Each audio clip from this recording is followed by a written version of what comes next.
Thank you for calling me.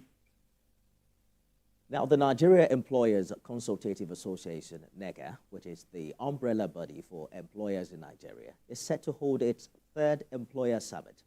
Senior correspondent Sharon Ijason has details in this report, and will return with business news. The Nigeria Employers Consultative Association, NECA, is set to hold its annual Employers Summit.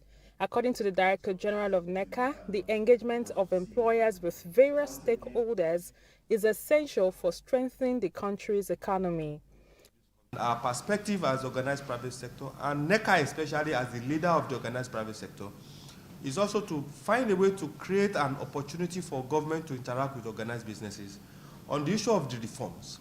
The summit is not basically to interrogate those reforms, but basically to deepen or share the nexus between the reforms and the private sector, and how government can actually leverage on the agility, using the words of the team itself, the agility of the private sector to help it to navigate through these reforms and achieve the desired outcome that we plan to achieve. The chairman of the occasion spoke on the theme of the conference, Economic Renaissance, Announcing Government Reforms and Private Sector Agility.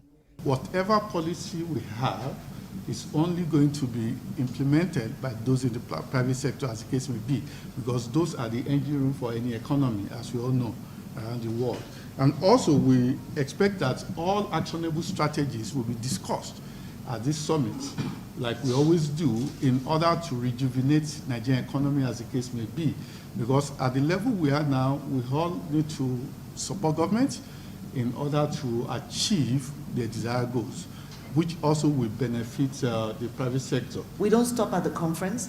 Once the white papers are developed, we engage with that. This forms the body of the inputs that we make to government, and when they're driving policies, they take that into consideration. It was concluded at the event that there is a need to build a consensus around government reforms.